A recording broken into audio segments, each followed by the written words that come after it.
Welcome back to the Green Beans Go channel. It's your host, me, and I know I said I was not going to get this fresh cut until 500 subscribers. We're sitting at 427 right now. If you want to make sure I'm not a liar, run it up for me, guys. We can get to 500 from this video. I firmly believe that. I appreciate it very much.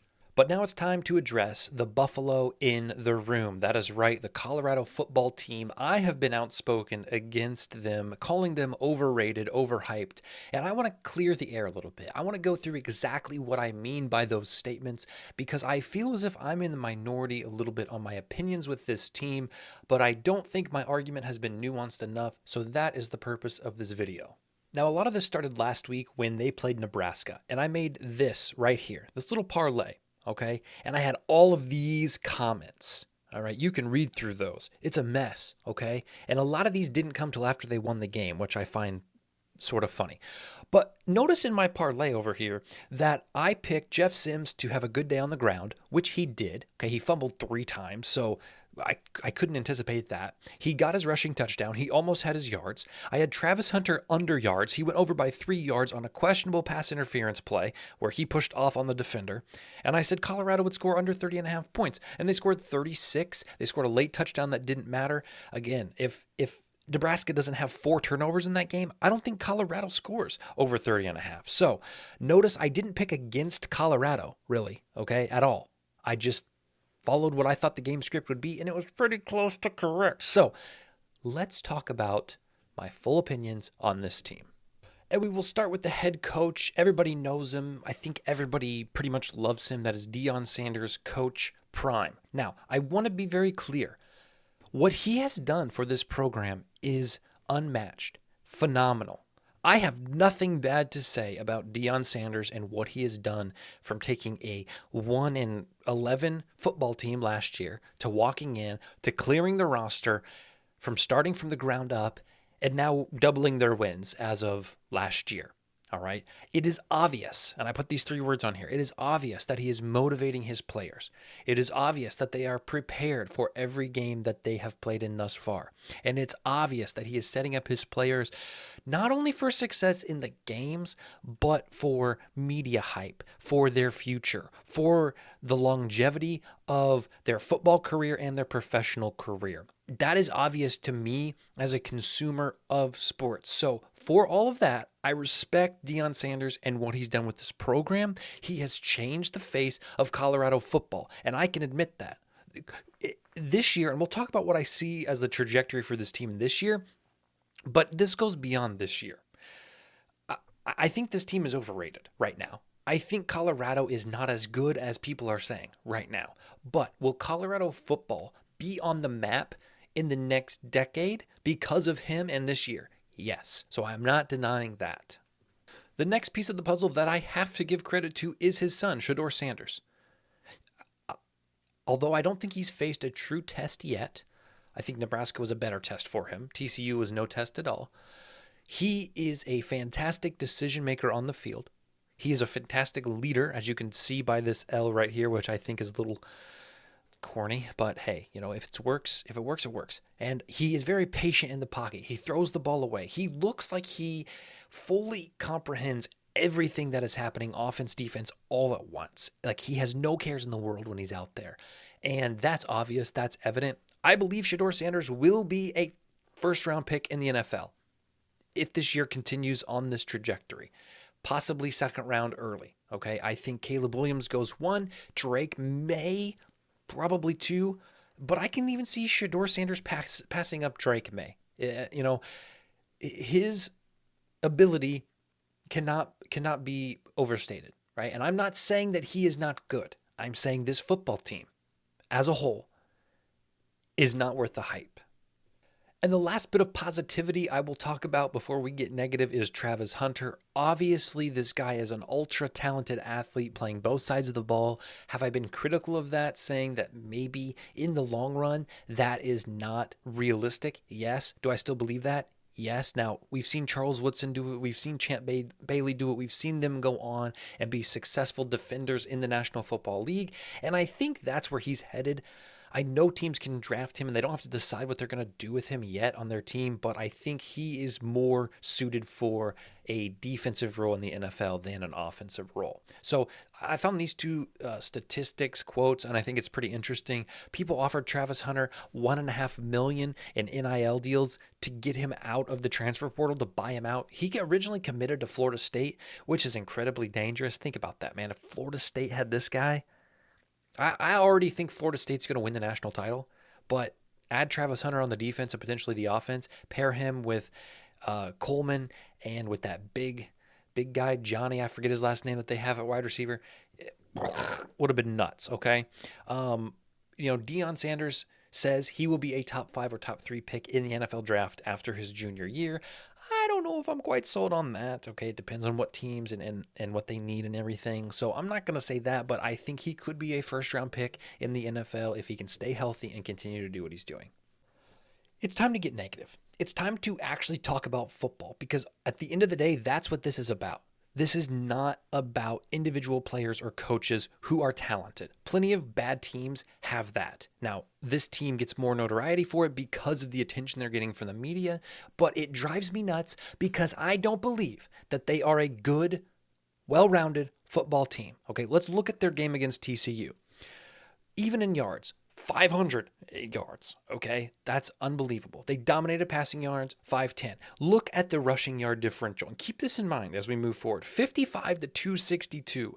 That is not a recipe for a good football team. Show me a good football team with a comfortable winning record that gets outrushed like that more than once a year. Okay, it's very difficult to find. First downs, pretty similar. Third, blah, blah, blah, blah, blah. Okay, penalties, TCU beat themselves a little bit in penalties. They had more interceptions, more turnovers for that matter. It was a bad game by TCU. I think in this game, TCU came in very overrated. I thought TCU was going to win the game, like most people did. I didn't know how Colorado's turnover would affect them. TCU came in with an average offense and a horrendous defense, and Colorado took advantage, and I'll give them their props. But was it enough after this game to throw Colorado into the top 25 AP polls? I think that was unbelievable. I'm still blown away by that. I think the coaches poll should have, the people who are on the coaches poll should have looked at TCU and said, wow, we messed up. We got TCU wrong. So Colorado beating TCU is not really that impressive. We were just wrong on TCU. But they said, wow, Colorado's great. All right. And they threw them up there, which I don't agree with. So let's look at last week versus Nebraska. Last week versus Nebraska, I thought Colorado was going to win this game. Okay, I thought it was going to be low scoring, but I thought in the end, Nebraska's offense, besides their run game, I didn't think Jeff Sims was a passer. If they were trailing in this game, I thought they'd have trouble. That's what we saw. Okay, 450 total yards is nuts. Okay, that's awesome. 396 passing yards. Again, look at this rushing yards differential. This, to me, is going to be the weakness of this team that gets exploited when they actually play a team that is good on both sides of the ball, all right? Look at everything else. Okay, first downs, yeah, sure.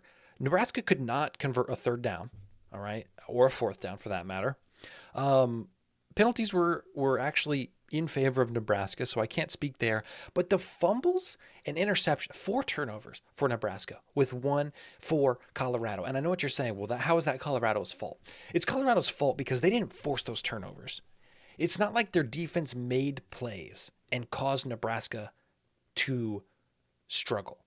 Nebraska made errors, which caused Colorado to have opportunities. That's the difference in this game. So for 2 straight weeks, in my opinion, we have seen Colorado be handed wins. Now, they've earned it on offense. They have played well on offense. I'm not saying that, but they have been given chances, more chances than actually any team in college football, and we'll talk about that in a second, to be in position to score points and win the games. I'm not taking anything away from their offense because, again, I respect Shedeur Sanders. I respect Travis Hunter. I respect Deion. I respect what this team is doing, but I don't respect that they're ranked, I think, 18 right now. To me, that's unbelievable and inaccurate, okay? And that's the point of this video. But I just want them to play a good team, so let's talk about their schedule moving forward. Before we talk about their schedule moving forward, I was looking up on this site last night. It's called Team Rankings. Get Smart About Sports. They use a bunch of advanced metrics. They rank on everything, every statistic known to man, and they generate and project rankings for college football teams. So let's look at their top 10 right here. And tell me if anybody argues with this. Florida State, Georgia, Alabama, Texas. Maybe you switch them because of what we saw last week. USC, Oklahoma, Michigan, Penn State, Washington, Oregon, Notre Dame, Ohio State, like that's reasonable. I don't think too many people are going to sit here and be able to nitpick at this top 14 list. Maybe you move Texas up. I think Notre Dame is going to pummel Ohio State next week. Washington looks great with Michael Penix Jr. Penn State and Michigan look like the teams in the Big Ten, right? Look at the top. Look right here. Right here. Up here. Where do they have Colorado ranked? Keep in mind, Colorado is ranked top 20 right now in the coaches poll. This website, with all the advanced metrics data, now no opinion, no bias based on who's coaching, who's throwing the ball for them, how much media attention they're getting. 55th. This website has Colorado ranked as the 55th best team in the NCAA. Okay? This is to my point of this video. Colorado is overrated as a football team. Period. Okay? This is also pretty entertaining too. Okay, the projected wins 6, projected losses 6, which we'll talk about. I actually think this is incredibly accurate. It's a good prediction, and we'll look at their schedule in the next little bit. Strength of schedule ranking is 23rd. Okay, Texas has the hardest schedule. Some of these teams like Georgia, they're getting the benefit of having a very cupcake schedule. USC as well. Michigan has a pretty easy schedule. So I will say Colorado has a hard schedule, which we'll go into in the next thing. But look at their luck rank. Look at this. So I don't know how it's derived. I don't know how they figure out how a team is lucky. Probably how many times Jeff Sims decided he wants to drop the ball in the backfield with no pressure. Okay. They are rated right now as the number 1 luckiest football team in the NCAA. If Colorado loses their game against TCU, are we talking about them? That's what I want to know, because I don't think we are. If Colorado goes in and puts on a show, but loses the game, we say, wow, Colorado showed up. They covered the spread. And we move on to Nebraska, and we see them beat Nebraska, and we say, okay, that's pretty impressive. They beat their arch rival, which I didn't even know was a thing. But Jeff Sims didn't look great. They got Colorado State this week. They'll beat them. But then, they got all these tests. Nobody's talking about their schedule. Nobody's talking about their tests that's on the horizon. They're all talking about how good this team is. So let's talk about it. So this is their schedule. And I've gone ahead and done some things, so we're going to walk through it. Colorado State's this weekend. Colorado State had a bye last week. Why they had a bye in the second week of the season, I do not know. I think they should handle Colorado State. I think Colorado State may come in and cover the spread because of the week they've had to prepare. They know the weakness. The weakness is on paper. Stop Shedeur Sanders and run the ball down their throat. That's the game plan. You do that, you win the game. So do I think Colorado State has the weapons to do it? No. Do I think they can cover the 23.5 points? Yes. But Colorado wins this weekend. Oregon, they don't have a chance. I'm sorry. They will not be within 1 score all of the second half. That's a loss. All right. So they'll be 3-1. Then they face USC at home. Night game, probably. Loss. Won't even be close. Okay. USC will beat them by 21. It won't. USC will be able to match up defensively. Shedeur Sanders may have 300 yards, but it's going to be a struggle. USC will control the ball. It won't be a contest. Okay, they'll be 3-2. Then they play Arizona State, who does not match up with them, I don't think, and so I think they can beat Arizona State. They'll be 4-2. Then they play Stanford, and they're going to be a heavy favorite in this game, probably 10 to 14 points. But Stanford's run game is strong. And I see it kind of like a Nebraska situation. If Stanford can stay in the game and they don't have to stray from their run game, I think they can compete. If they get down, like we saw in Nebraska, I think they'll have trouble. So the other problem is with Stanford is their pass defense is pretty bad. So I have that label there saying I think that game goes either way. I'll give them a win. I'll give Colorado the win on that one. Okay, it's at home. Easy game versus Arizona State. They don't have to recover too much. So we'll say they're 2, 3, 4. We'll say they're 5-2 at this point. I think people are still talking about them because they're saying, "Oh, Oregon, USC, we expected that, but they're handling the teams they need to handle." Then they go to UCLA. Not a chance they win that game. Loss. Okay, so now we're sitting at 5-3. Then they go to Oregon State, and I know people are saying Oregon State. Who are the beat? Oregon State's defense, okay, is going to clamp this team so hard that they are going to lose the blood flow in all their ligaments. I don't think Colorado scores 24 points in that game with this offense. I don't think they score 24. They're losing that game to Oregon State. So right now, they're 5-4. Okay, they're sitting just above 500.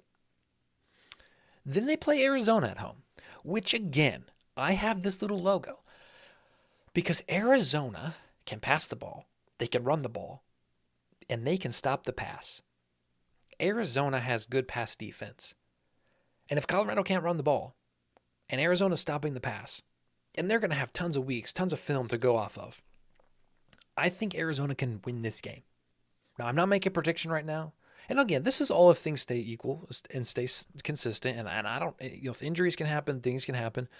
But I think that Arizona is a team that could give Colorado problems. All right. Now, Colorado may win that game. They win that game. They're 1, 2, 3, 4, 5, 6, 6-4 right now. They're not winning their last 2 games. They got to go on the road at Washington State, who has been prolific. They are going to be able to keep up.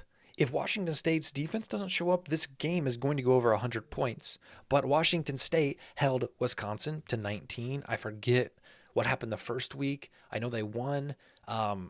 So Washington State is a team you've never heard of, but a team that is playing well and a team that I think beats Colorado easily. A much better team than Colorado. And Utah, Cam Rising will be back. He'll be in the fold. He'll be warmed up. Not a chance they beat Utah. I know Utah struggled against Baylor last week. They were on the road. They had their backup quarterback. They got lucky at the end of the game. They still win. So they're going to lose their last 2. So I think at best, Colorado's going to be 8-4. That is their biggest potential. They will not win 9 games. Book it right here. Stamp it. Clip it. Do whatever you do. They are not winning 9 games. They will not be 9-3. 8-4 is the most games they will win. At the worst, I think they're 4-8. If they lose both of these warning caution games, they're 4-8. Okay? My prediction is 6-6. I think that's the safest prediction. Right now on DraftKings, you can get under 6.5 at plus 145. And boy, am I tempted. And I can't figure out if it's better to wait. I'm assuming DraftKings is already calculating that they're going to beat Colorado State this week. So that's already priced into that. But that under 6.5 at plus 145, tasty. I'm looking at it. The last thing I want to talk about, second to last thing, and I think what is driving me mad is this right here. And this is partly why I get so aggravated. After the first game, you see everybody on FanDuel, DraftKings slamming Shedeur Sanders, Travis Hunter, Heisman. Guys, these 2 guys don't have a shot to win the Heisman. That is not a takeaway from their ability. Understand that. The Heisman is an award that goes to one of the best teams in college football. I went back and looked at Heisman winners and their team's record. You have to go back to 1969 to find a winner of the Heisman Trophy whose team had 4 losses. I already said their ceiling was 8-4. They're losing 4 games. I don't think Shedeur Sanders or Travis Hunter is going to break this streak that we've seen for over 50 years. That's my opinion. So then I see tweets like this, right? If Shedeur wins the Heisman, I'll give a piece of this to anyone who follows, likes, and retweets. Also comment below. $1,200. $1,200. A band and 2/10 of a band. A G and 2/10 of a G. On that, on Shedeur, now it's value, right? If you want to talk about EV, all right, sure. 150 to 1 and he's 30 to 1. You have value. value doesn't mean anything in this situation. When it's not a possibility, when it's not likely, it's beyond not likely. It's an impossibility. All right. That is what grinds me. So this guy's cash out is $3,400. Take it. Take your 2 bands that FanDuel is giving you for free right now. Cash out, brother. Wait till this week. Wait until he dominates Colorado State. Then cash that ticket out. That's what bothers me. Okay, people are like, oh yeah, they don't have a chance. They don't have a chance, guys. And lastly, this right here. Colorado beats a bad TCU team. They beat an okay Nebraska team that struggled. And this verified account on Twitter tweets this, Big Game Boomer. This guy has I think it's like 19,000 followers. Like, people see this. I saw this tweet. It's time to talk about Colorado and the college football playoff.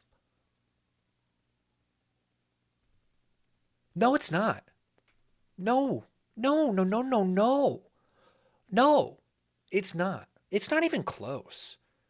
We shouldn't even be mentioning it in the same sentence. The same breath should not be Colorado football and playoff. Like, do you not understand the dynamics of this? Let them, you guys get it. You guys get it. And that's my take. That's my stance. That is how I feel about this Colorado football team. Do they have weapons? Absolutely. Do they have players? Absolutely. Are they being led by a great coach who understands how to get not only players but men to put themselves in situations to win games and be successful on and off the field? Yes. But is this football team good? Good? I mean, top 20 good? No. And that's the T, sis. We'll see you next time.